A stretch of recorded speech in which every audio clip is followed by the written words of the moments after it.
ഭാരതീയ ന്യായ സംഹിത അനുസരിച്ച് ആദ്യത്തെ എഫ്ഐആർ രജിസ്റ്റർ ചെയ്തു. ഡൽഹിയിലെ കമല മാർക്കറ്റ് പോലീസ് സ്റ്റേഷനിലാണ് ആദ്യ എഫ്ഐആർ രജിസ്റ്റർ ചെയ്തത്. സെക്ഷൻ 285 അനുസരിച്ച് കേസ് രജിസ്റ്റർ ചെയ്തത് വഴിയോര കച്ചവടക്കാരനെതിരെയാണ്. ന്യൂഡൽഹി റെയിൽവേ സ്റ്റേഷനിലെ ഫുഡ് ഓവർ ബ്രിഡ്ജിൽ മാർഗതടസ്സം സൃഷ്ടിച്ചതിനാണ് കേസെടുത്തത്.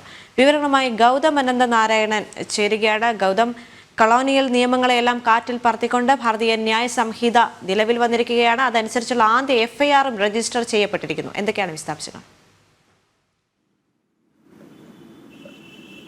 ദേവിക, 164 വർഷങ്ങൾക്ക് ശേഷമാണ് ഈ കൊളോണിയൽ നിയമമായിട്ടുള്ള IPC മാറ്റി ഭാരതീയ നീതി സംഹിതയിലേക്ക് രാഷ്ട്രം കടന്നത്. അതുമായി ബന്ധപ്പെട്ട് ഇന്നിപ്പോൾ ആദ്യത്തെ കേസ് രാജ്യതലസ്ഥാനത്ത് കമലാനഗർ പോലീസ് സ്റ്റേഷനിൽ രജിസ്റ്റർ ചെയ്തിരിക്കുന്നു.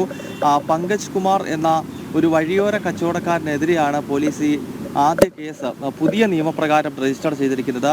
അതായത് ന്യൂഡൽഹി റെയിൽവേ സ്റ്റേഷൻ്റെ പരിസരത്തുള്ള ഒരു ഓവർ ബ്രിഡ്ജിൽ ജനങ്ങൾക്ക് നടന്നു പോകാൻ കഴിയുന്നതിൽ തടസ്സം വരുത്തുന്ന രീതിയിൽ ഇയാൾ പാൻ മസാലയും മറ്റും വിൽക്കുന്ന ഒരു ചെറിയ കട നടത്തുകയായിരുന്നു. പലതവണ ഇയാളോട് അവിടെ നിന്നും ആ കട മാറ്റണമെന്ന് ഡൽഹി പോലീസ് ആവശ്യപ്പെട്ടതാണ്. പ്രത്യേകിച്ച് ജനങ്ങൾക്ക് ദോഷം ചെയ്യുന്ന ഈ പാൻ മസാലയും മറ്റുമാണ് ഇയാൾ വിറ്റുകൊണ്ടിരുന്നത്. അത് കേൾക്കാതിരുന്ന സാഹചര്യത്തിൽ ഇന്ന് രാവിലെ ഇയാൾക്കെതിരെ കമലാനഗർ പോലീസ് സ്റ്റേഷനിൽ കേസെടുക്കുകയായിരുന്നു. എന്തായാലും ഇന്ന് ഈ 164 വർഷങ്ങൾക്ക് ശേഷം പുതിയ നിയമം രാജ്യത്ത് പ്രാബല്യത്തിൽ പുതിയ പേരിൽ വരുമ്പോൾ അതുമായി ബന്ധപ്പെട്ടുള്ള ആദ്യ കേസാണ് ഈ പാൻ മസാല വിറ്റതുമായി ബന്ധപ്പെട്ട് വഴിയോര കച്ചവടക്കാരനെതിരെ എടുത്തിരിക്കുന്നത്. ദേവിക.